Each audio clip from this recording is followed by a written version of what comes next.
by welcoming everybody to the 2017 Spring Assembly and thanking all of you for coming here.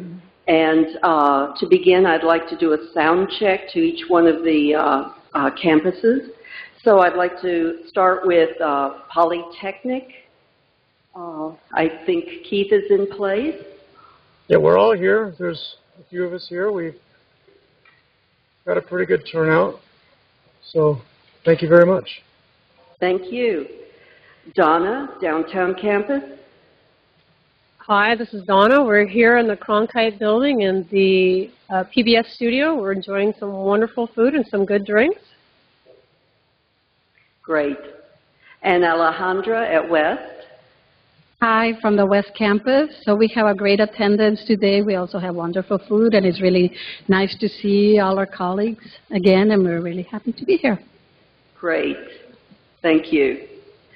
I'm Kathy Puckett, the President of the University Senate and Chair of the Academic Council, and I am an Associate Professor in Mary Lou Fulton Teachers College, and my home is at the Polytechnic campus. And it's really great to see everybody back here, not only in Tempe, but at each one of the campuses. I hope you've been enjoying the food and the fellowship. May you live in interesting times. It's a common phrase, and it's sometimes a curse, but also a blessing. Facing challenges, both large and small, as opportunities provides us the chance to grow and meet potential, which cannot be accomplished by sitting back and letting life take one where it will. Such is the role of education and the mission of this university. We are challenged, perhaps now more than ever, to stay focused on our core mission: teaching, research, and service with patience and perseverance. We're charged to show students that interesting times can open opportunities never before considered. We may never know where our influence stops. Last evening, Supreme Court Justice Sonia Sotomayor visited our ASU campuses and addressed an enthusiastic crowd at Gamage. She reminded me, and perhaps all teachers, of our important role. She said, and I quote, and I'll read this, "I think we all believe that our flaws are things we can't help, but there's nothing you become good at without working at it. And that's especially true for people who come from backgrounds like my own, where poverty keeps you from being exposed to the bigger world. But you're not stuck. You have an opportunity to grow. Along the way, I've always asked for help. I'm never ashamed to ask." She was once like many of the students that ASU reaches out to, students with limited resources, limited background knowledge, but brimming with potential to do great things. So this interesting year is an opportunity to remind ourselves of the importance of our mission. At ASU, we are measured not by whom we exclude, but by whom we include and how they succeed. Many other emerging great leaders are among us today. The University Senate is also making steady progress during these interesting times. Senate committees are working well and making progress. The work of the Constitution and Bylaws Committee is almost ready to be vetted by the Senate, and revisions to the Constitution will come to the Assembly for a vote in April. The Open Access Work Group is finalizing a policy that will soon come to the Senate for approval, and the University Services, Personnel, and Student Faculty Policy Committees are all working towards communicating the goals of communicating the needs of the Assembly to the administration. We've streamlined many of the communication processes and have invited key members of the administration to communicate their roles and address issues as they arise. This coming month, we will be notifying the units of senators whose terms are expiring and of the need to hold unit elections.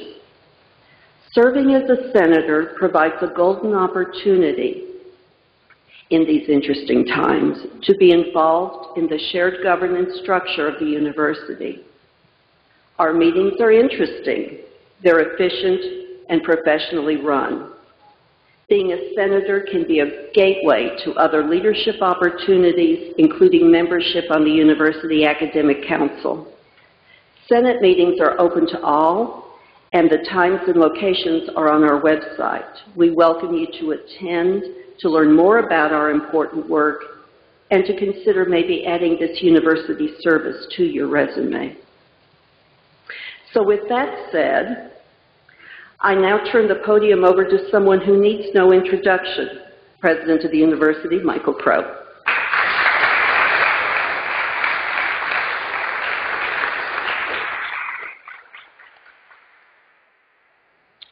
Thank you, and good afternoon to everyone. I thought what I would do today is hopefully leave enough time for questions, but sort of get through 4 points. First point, sort of a very quick update on how we're doing by the numbers in all of the areas that we are working to attain things. Second, deal with 2 levels of complexity that are quite challenging for us in the central administration to project, and they have to do with the university's attainment versus our historical identity. And those are 2 very challenging things I want to walk through.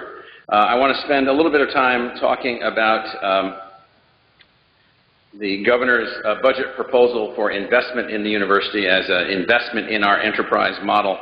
And then finally, very quickly talk about the 2025, the new version of our vision and goal statement that you'll all be receiving shortly, which plans out to 2025 a specific set of attainment objectives. So first, how are we doing? By basically every measure that we have, faculty attainment, faculty awards, student success, student retention, student awards, funds raised by the foundation and the departments and the schools, research funding, research expenditures, whatever it is, we're continuing an upward trajectory on all of those dimensions. We had a fantastic undergraduate student who was a part of the MasterCard Foundation program here for 4 years as an undergraduate in engineering from Zimbabwe, who won a Zimbabwean allocation of the Rhodes Scholarship. So we won a Rhodes Scholarship this year for a kid from Zimbabwe. Fantastic. I think we've announced the Churchill, or have we not announced that? Our first Churchill for a student.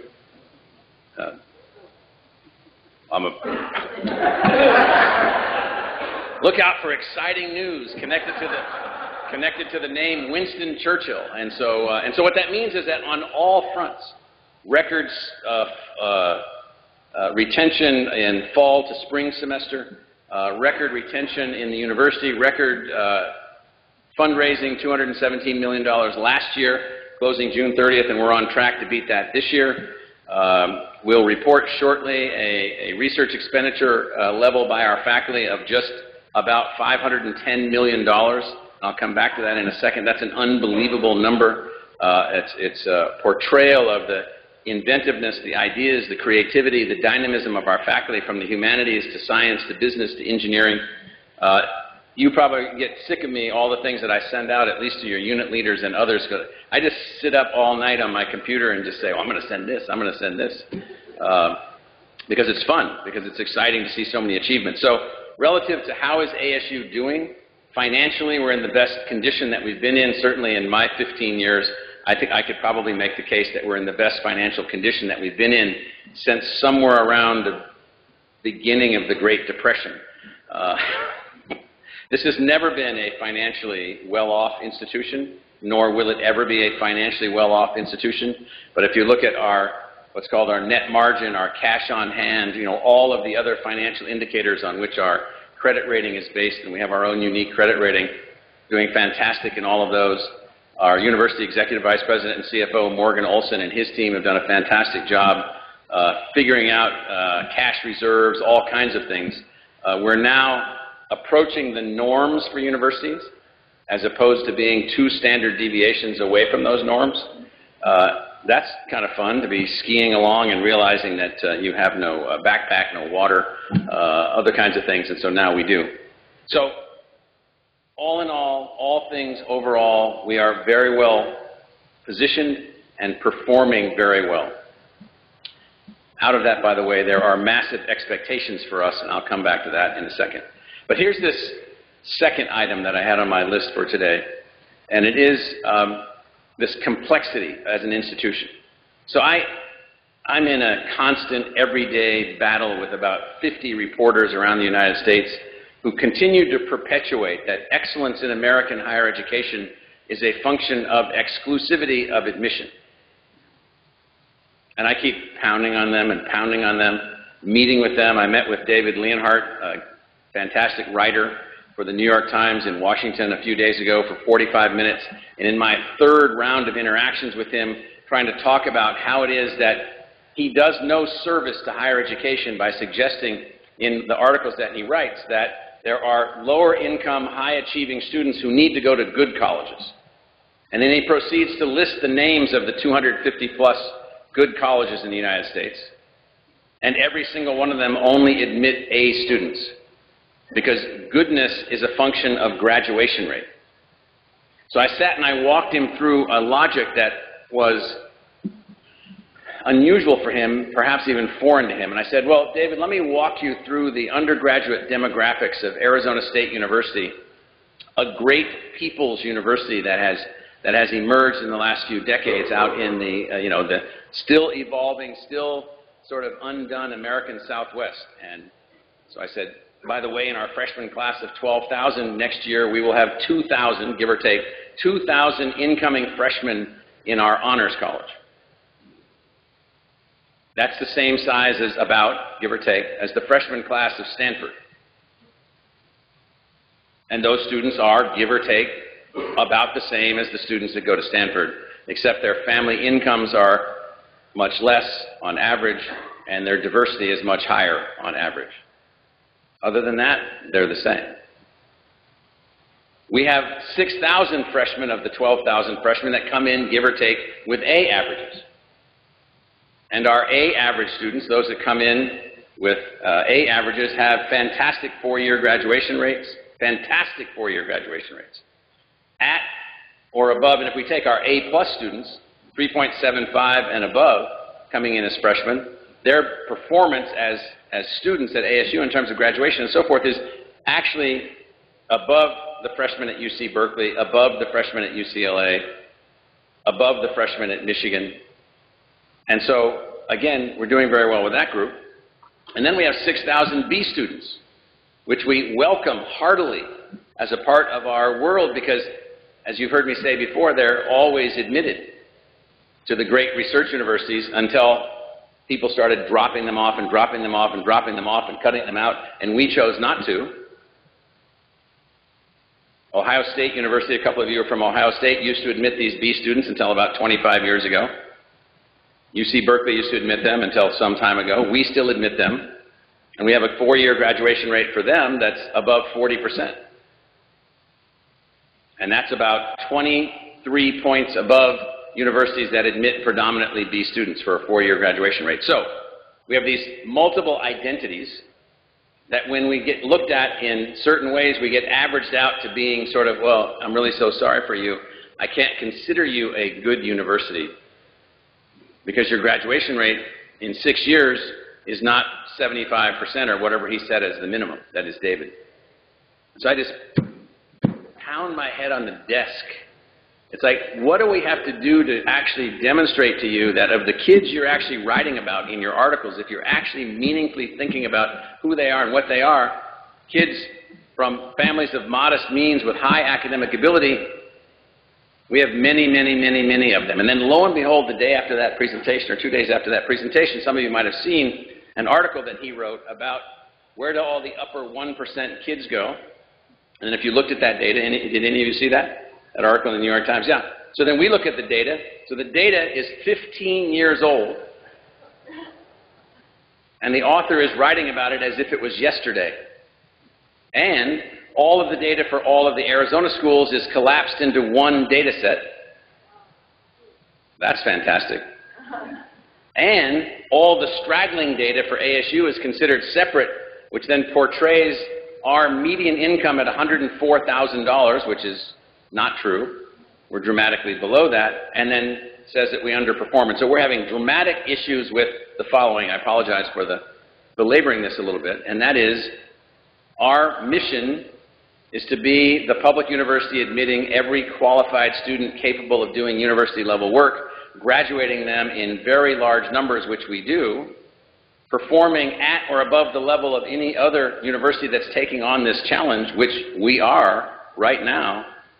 But I will tell you that the people that control the spin for what is a quality university, they don't care. Now, how many of you care? How many of you think it's worth me continuing to take and break every pick I have with a number of people helping me to keep breaking the pick? Is that good? All right, well, we're going to keep breaking the pick. But here's the other thing. So we have now data from the National Science Foundation called the Higher Education Research and Development Funding Levels, reported by them, not by us.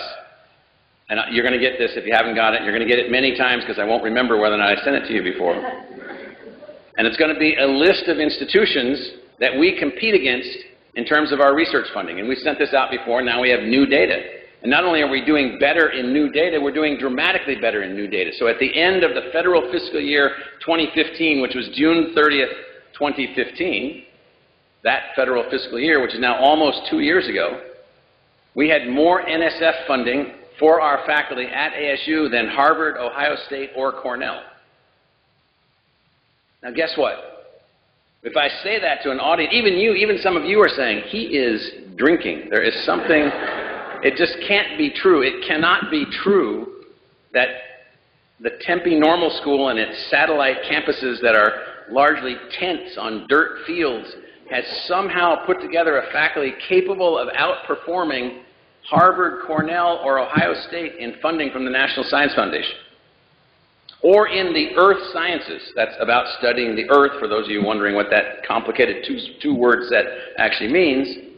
In the earth sciences, we are third in total research expenditures, ahead of MIT, ahead of Cornell, ahead of Penn State, three schools that you would think of. Now here's the problem with this. Nobody believes it. So a team from ASU was out on a scouting mission recently at the central administration level, and several cities in India. They met with the Minister of Education for the country of India. They met with CEOs of massive corporations. They met with university leaders, university presidents, a range of other people. I wasn't on this particular visit, but our team came back and they said, well, here's three things that we have to deal with: disbelief, jealousy, and unbelievably unacceptable levels of adoration. Now imagine you're trying to deal with this as the response to what you're doing. Oh yes, you're doing fantastic things, we want to be just like you, so we're sending over 400 people to study you. Well, we're kind of worn out from that also. Or it cannot be true. You cannot be doing what you say that you're doing. It just cannot be true. You can't have improved your 4-year graduation rate by 90%. And we'll be sending out to the faculty this data, but we have, because we can count. You can't have been producing, so we're producing this year, 2016, 9,000 more graduates from ASU than we were in 2006. That's more than the total number of graduates of almost every university in the United States. So just think about that. But we didn't build a new university. We figured out how to do better with the university that we have.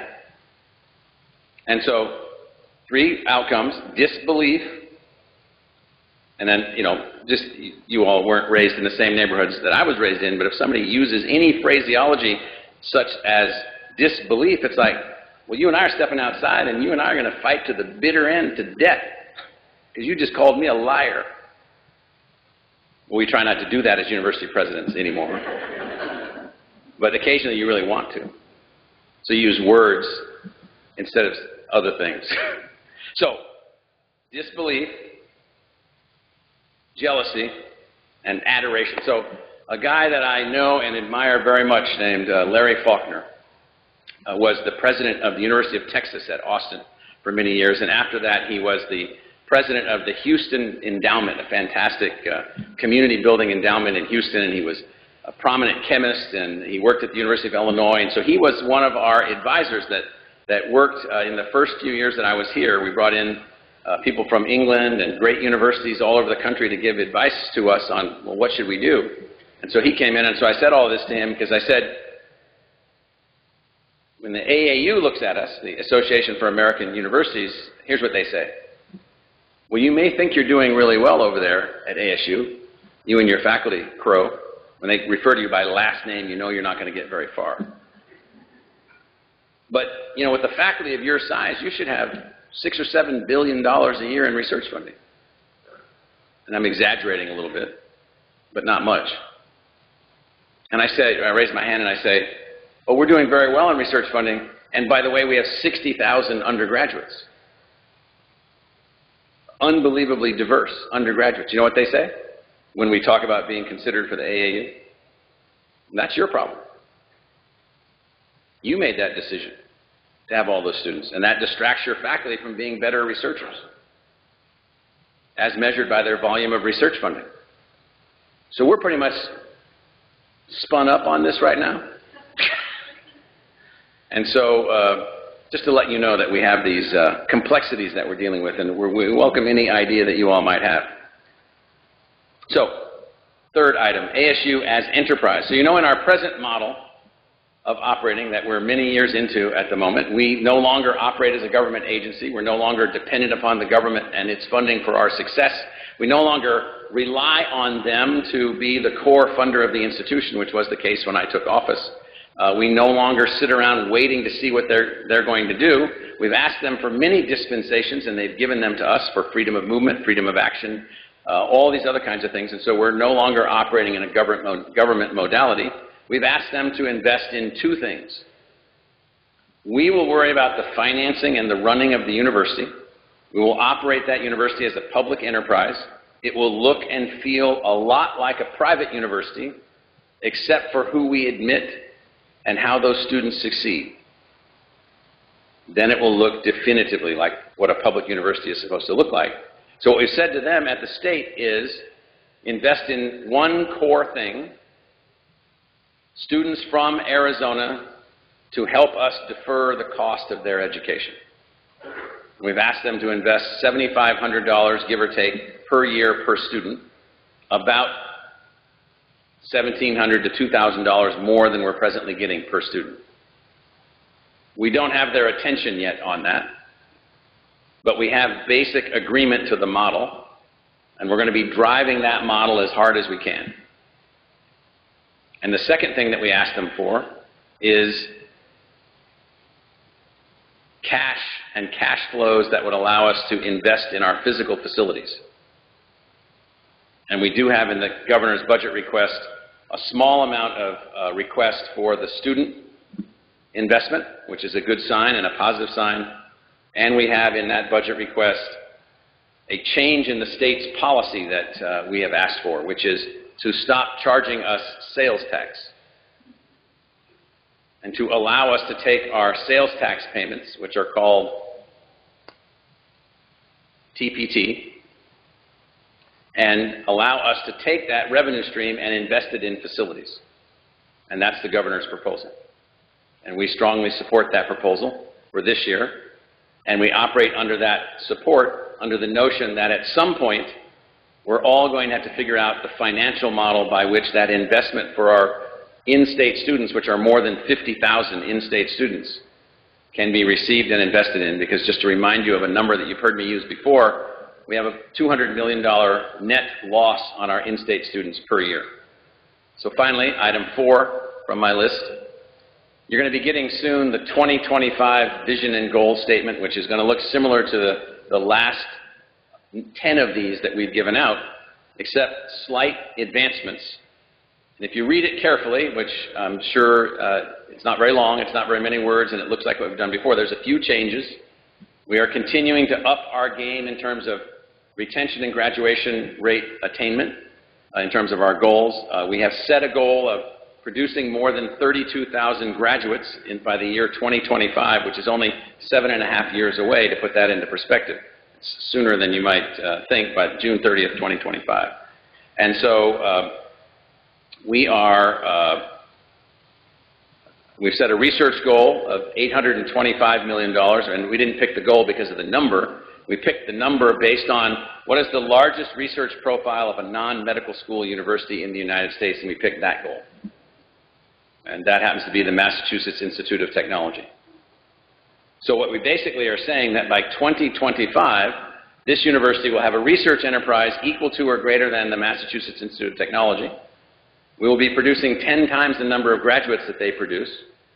We'll be doing that across the entire spectrum of our society, socioeconomically, ethnically, culturally, in all aspects of our society. And we'll be doing it on a cost basis which is continuing to make the whole thing affordable for all of the investors, from the state to the families to the foundations to everyone else.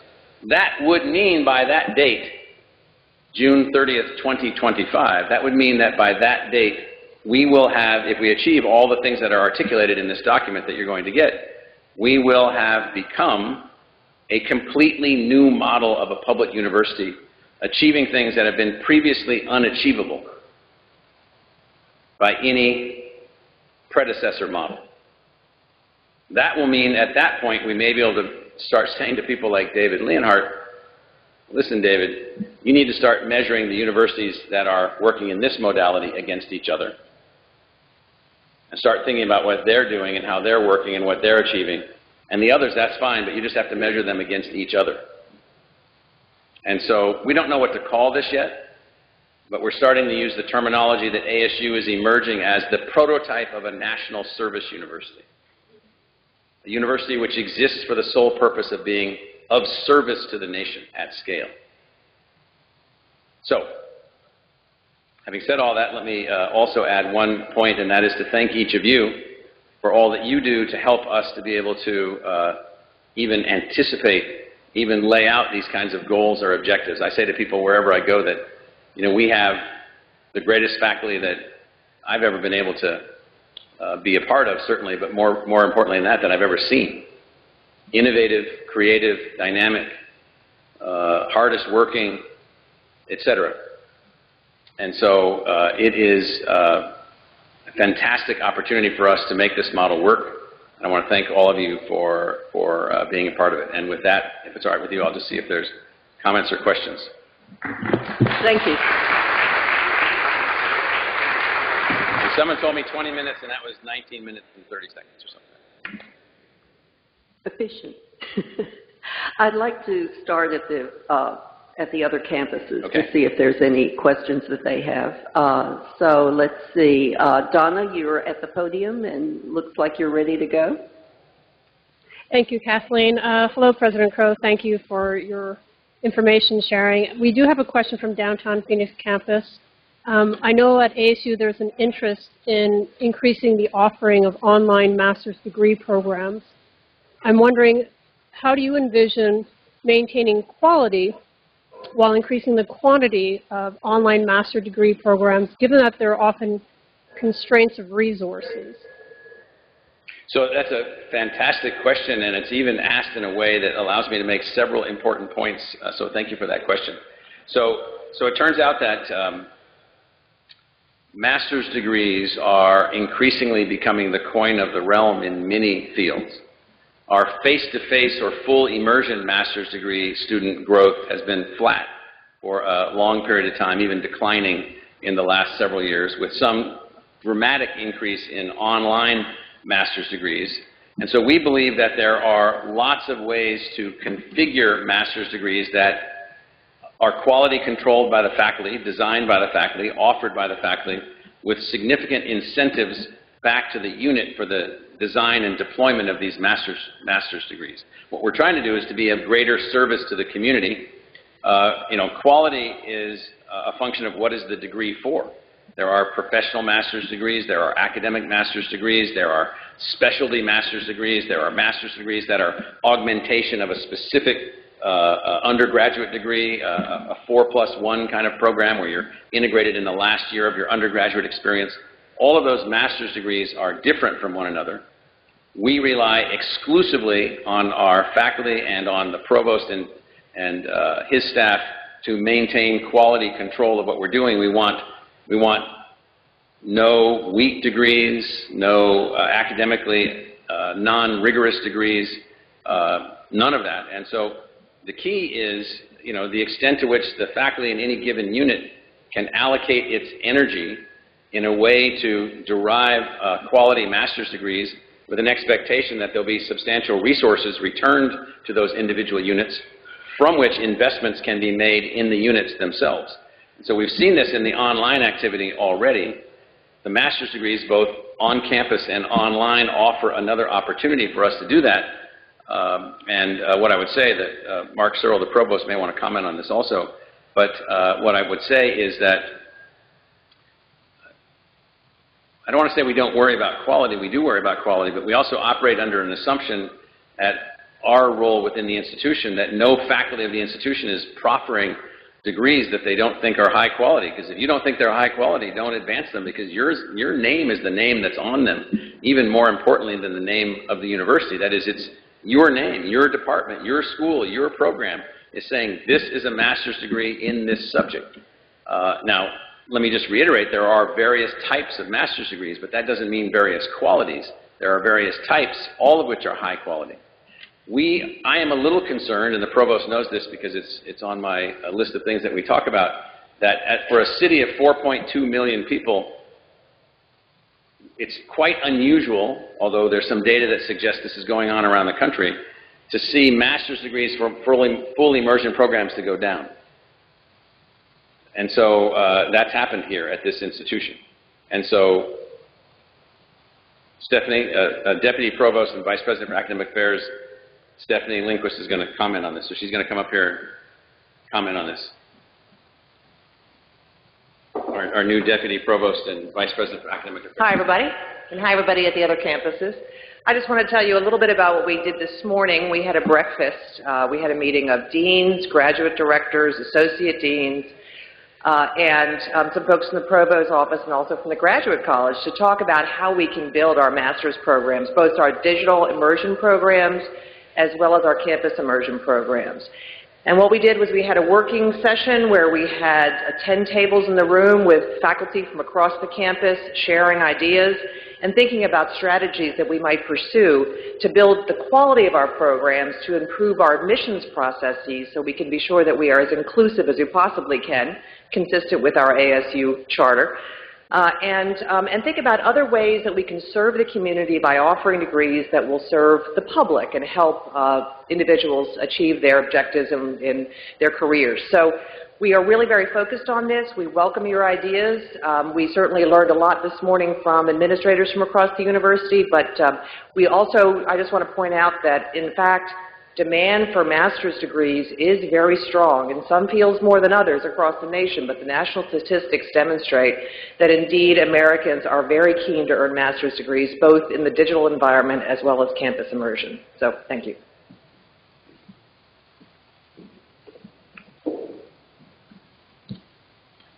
Okay, let's go to the West Campus. Alejandra, do you have a question there from your faculty?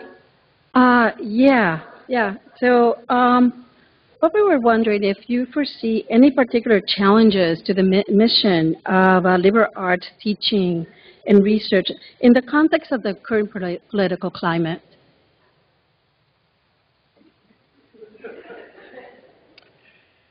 There are challenges for this institution at all levels of our existence. There are challenges in our interactions with local municipal governments. I've been involved in a couple of those in the positive, creative sense, but nonetheless challenges just in the last 24 hours.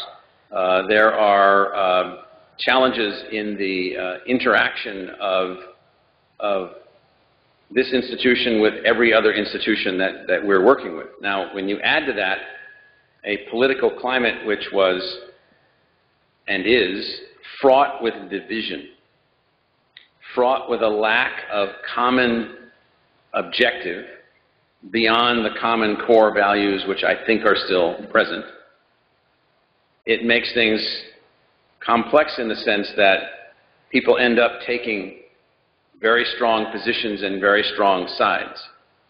And they will sometimes say, well, I can't talk to that person, or I can't work with that person. And so right now we are raising our hand and saying, let's say to new folks that are in Washington, we are saying, you'd like to do X, Y, or Z? Here's some ideas about how to do X, Y, or Z. You'd like to achieve this, or this, or this, or this? Here's some ideas on how to achieve this, or this, or this.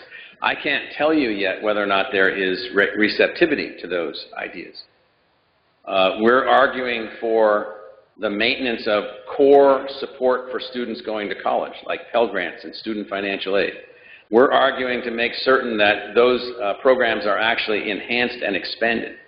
We're arguing for more investment in research, not less investment in research, and in particular, more investment in research in the behavioral sciences, more investment in research in helping people to make better decisions, more investment in research in understanding a range of really complicated social complexities that our society is faced with, such as varying lifespan outcomes, medical and healthcare outcomes that are disastrous and very expensive across the country. So we're making those cases. We're also arguing for and maintaining our own commitment to free and open discourse across all of the complexities of our democracy as it moves forward. And so, yes, it's more complex. It's potentially complex because there's so much uncertainty. We don't know, for instance, if there'll be policy shifts by the American government that will lead to large numbers of international students no longer wanting to come to the United States. International students coming to the United States have been a powerful driver for American economic success. They are a significant driver for Arizona State University's financial position also. And so these are uncertainties that we're dealing with and that we're working with. I will say, and I know that faculty from time to time become concerned about certain things that individual politicians say, an individual state legislator, an individual city council person, an individual member of the national government or a member of Congress.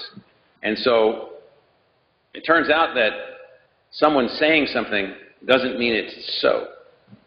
It doesn't mean that it will be so. It doesn't mean that what they suggest is what will ultimately be the case.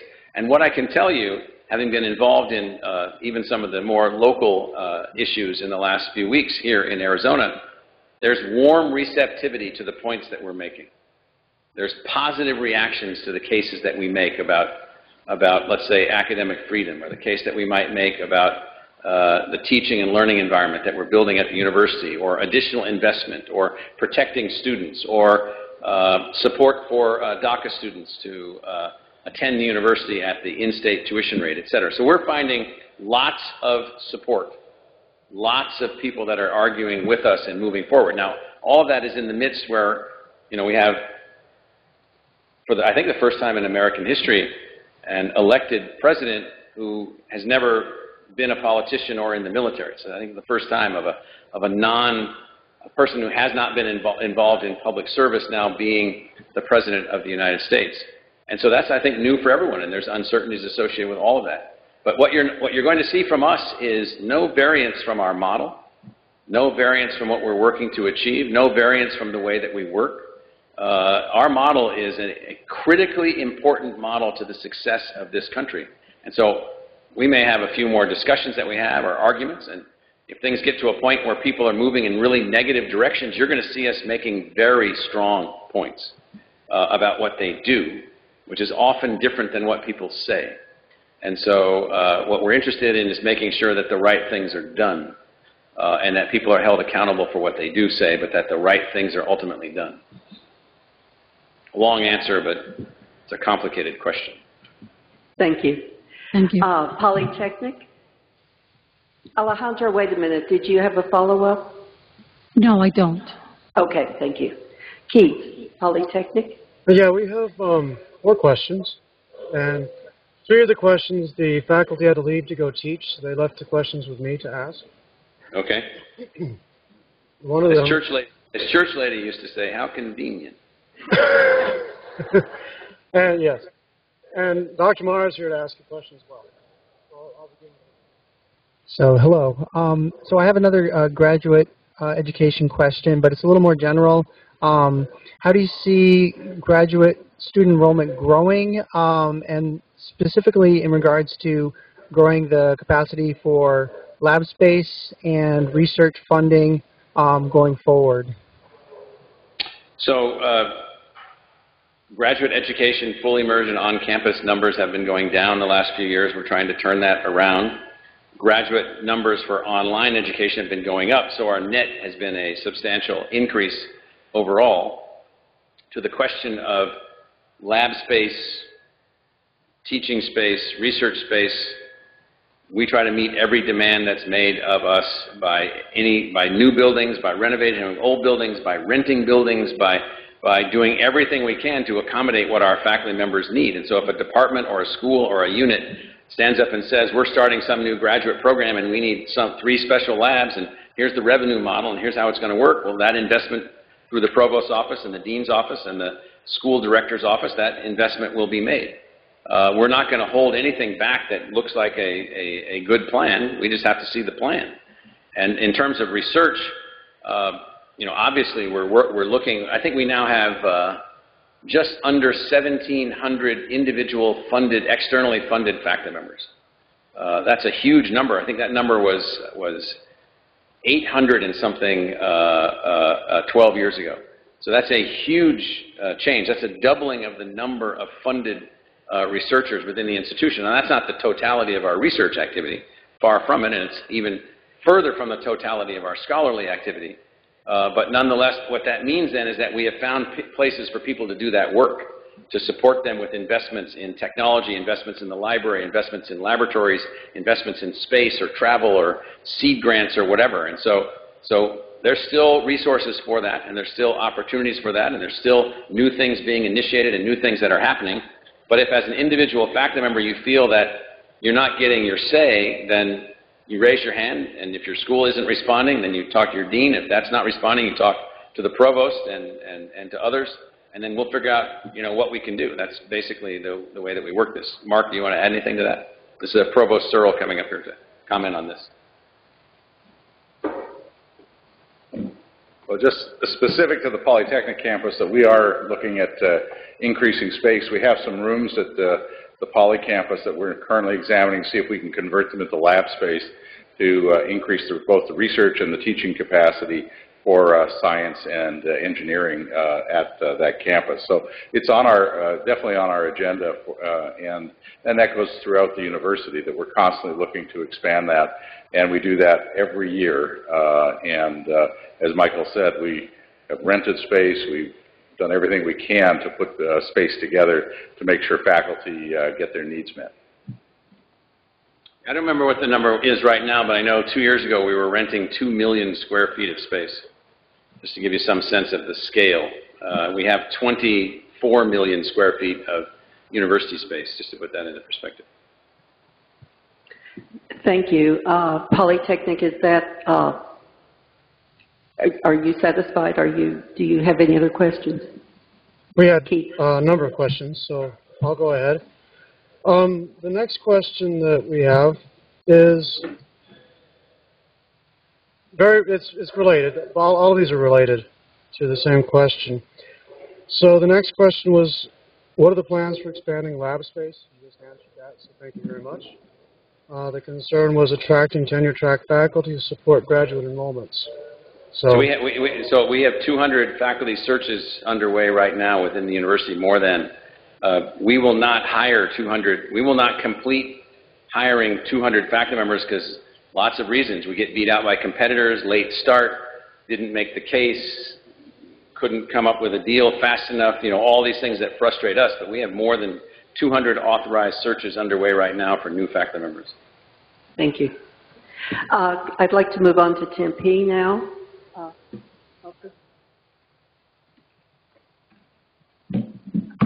Well, President Crow, I have 2 questions.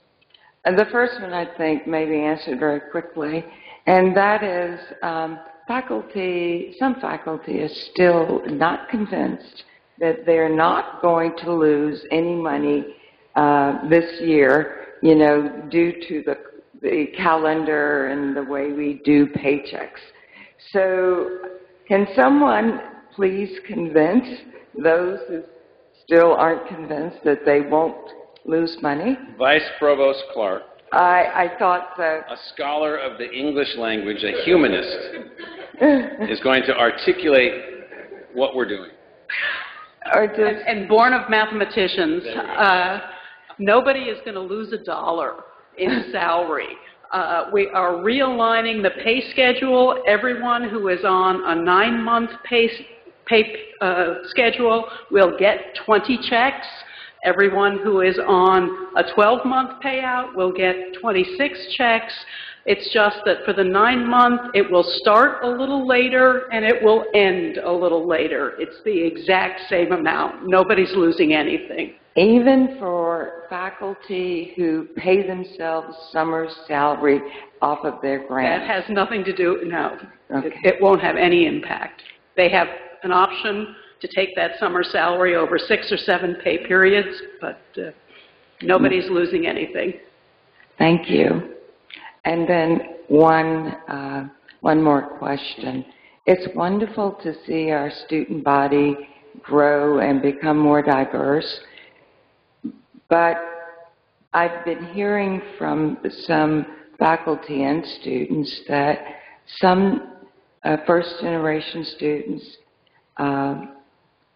and other students of color are concerned about microaggressions in the classroom.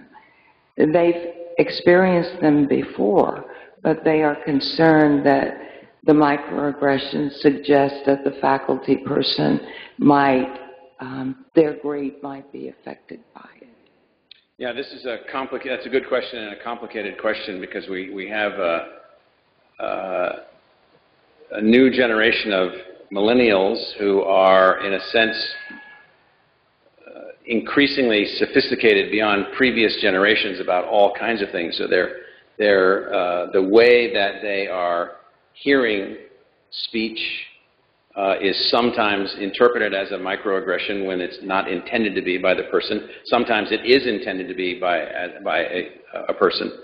Even that term microaggression is something that I had to spend many interactions with my senior in high school daughter to understand what the concept was, and then I educated myself about that concept, and I understand it completely in the sense that it is real and it is meaningful, and it does cause a hurt and other kinds of things. We just went through a lot of public discourse coming from every angle where there were like macroaggressions and other kinds of things that were being said, and it doesn't diminish microaggressions. The best answer that I can give you is that the best way for us to continue to learn, to evolve, and to identify where we have problem activities is to know about people who feel so affected so that we can then talk with them, talk with the faculty member, think about other things that we might do to educate our faculty, to engage our faculty in modernization of, if not their speech or their thinking, the way that they do things. Now, and then also if we find individuals who are, in fact, purposely and maliciously acting in ways that are unacceptable for us, then those people will have to go into some kind of remedial activity, or they'll have to exit stage right. Meaning, you can't be accountable. You must be accountable for what you say. And so I don't know that, and you're not asking about a specific case, but I think that what people should be saying to students is that these things should be talked about. They should be talked about openly. They should be talked about with multiple people listening, so that we can get to the root of how to improve our communication. This is what I call a positive cultural transformation that we're sort of in the stages of now trying to understand the way that people communicate to each other in ways that are hurtful or demeaning and in literal ways, but through small things that are said or not said, or small things that are done or not done. And so, Mark, do you want to comment on that?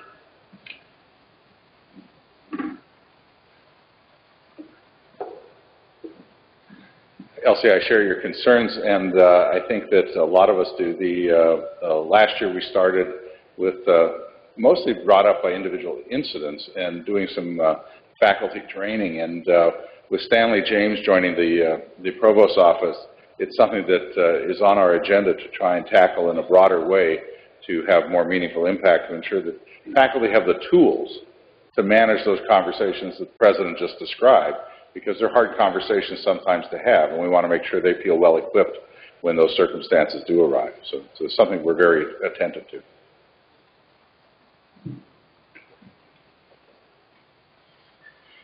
Hi.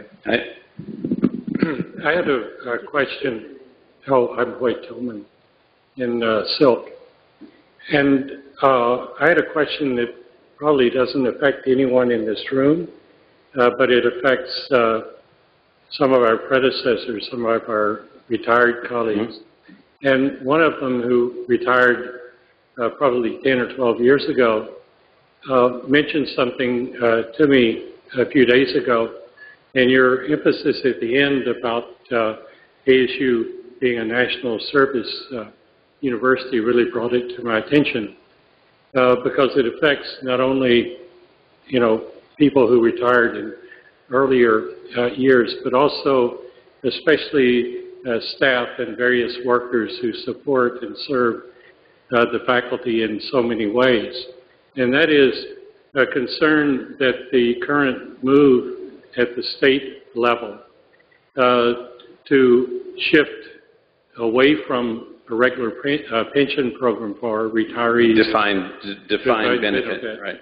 Away from the defined benefit to these 403, 403B systems raise tremendous concern among some of those who retired under the state system, and also some of the workers at the university. And my former colleague's impression was that ASU was working closely with the governor's office in this direction. And so I wanted to, first of all, get a sense of how accurate that was. So first, we are arguing for our institution to be relieved of all government control and mandatory regulations. And what we mean by that is, right now we are required to offer a defined retirement benefit plan to incoming employees, which is financially unsustainable in the long run. And so we think that it's not in the interest of the institution. I'll come to the people that already have that plan or are on that plan in a second. Second, we have been damaged as an institution by individuals retiring at age 50 at the peak of their career worthiness, and then going and working somewhere else at another institution like ours with that retirement package. And so we're not trying to prevent someone from doing that. That, of course, is their own choice. But right now they are incentivized to do that because the structure of that system was put in place with a life expectation different than the present lifespan, with a career expectation different than the present career span, and so forth. And so what we've been arguing for is to allow us to build in our own retirement systems, which are customized for us, that are not built around a defined benefit. However, we have said that we have no interest whatsoever in changing anything that anyone has. If you have that, you have a deal. If you've been investing in that, that's your deal. If you're presently on that, that's your deal. And we would not be supportive of one iota, one even comma being changed in those systems. We're talking about the long range, next 30, 40, 50, 60, 80 years of the university. So here's what's going on around the country right now, and I don't know if this has been being kept track of by people, but several states are near bankruptcy right now. And one of the principal factors driving them into bankruptcy is defined benefit retirement plans. I had lunch today with the city of Phoenix mayor, who said that one of their biggest financial stresses going forward is going to be the fact that at some point defined benefit retirement plan expenditures will exceed the entire expenditure for the existing police department. And so they're not capable of paying for it. The city of San Jose, California, and several other major California cities in defined benefit plans have no means to pay these plans anymore because they've become so expensive. People have been exercising these plans in their 50s, receiving payments over 3 decades at very high compensation models. And so the plans, to be clear, it's not to the individual. I'm not talking about the individual. It may be the perfectly rational thing for the individual, and more power to it. My dad was in the Navy for more than 20 years. He got a Navy pension when he left the Navy, and it worked out for him. And so our plan is to put in place plans that we design, that we own, that we invest in. They may end up being similar in a lot of ways, but right now, what we're trying to do is we're trying to get away from the requirement. We're not trying to change anything for anybody that has one or is involved in one right now. We're not asking any employees to, nor will we ask any employees to back out of one plan and join another plan. If you're in the plan and that's the plan you want to be in, then that's great, and that's the plan that you're in, and that's good. We're certainly, whatever we're investing in those plans, we're continuing to invest in those plans, and we will continue to invest in those plans. We just don't want to have that be the model going forward. That was the model that heavily constrained the university in the past. We made a number of other changes in our employee classification, our employee contracting, and a range of other things that have been tremendous improvements. We have another problem in the same space, which is related to health insurance. So right now, we are required to purchase health insurance from the state pool. The state does a negotiation. The agencies of the state, which we're not, and the universities, which we're required, must purchase insurance from these state-approved providers. The costs are very high. Our costs for health insurance have been going up double-digit per year, year over year over year over year, eating into our resources that we could have been giving as salary increases, that we could have been doing other things with. And so it's been, our costs for each employee has been going up dramatically, but not much of that has come back to the employee per se. We'd rather have our own insurance partner, our own healthcare providing partners. We'd rather have health clinics on campus taking care of all the basic stuff for everybody. Right here on campus, you just walk over and it's all sort of taken care of with doctors that are a part of your insurance plan. And then you can make your choice as to where you want to go outside of that. But right now, we're pushing because people don't want to do this. I mean, there's resistance to any change of any type in any of these spaces. I'm not talking about inside the university. I'm talking about in the government. So a long answer, it's kind of complicated, but tell your friend we're not going to, or your colleague, our colleague, we're not going to change anything that that person has. I'd like to go back to the campuses one more time to see if there are any further questions. Jonna, downtown, please. Nope, you're muted. Oh, I don't believe we have any further questions. Thank you. Thank you. Alejandra West, any further questions? No, we don't have any further questions. Thanks for asking. Keith, Polytechnic? No more questions here, thank you. Okay, I just wanted to make sure because I thought I cut some people off. Thank you very much for your comments and for meeting with us, and thank all of you for coming. This has been an excellent meeting, and I hope you have a wonderful semester. Thank you.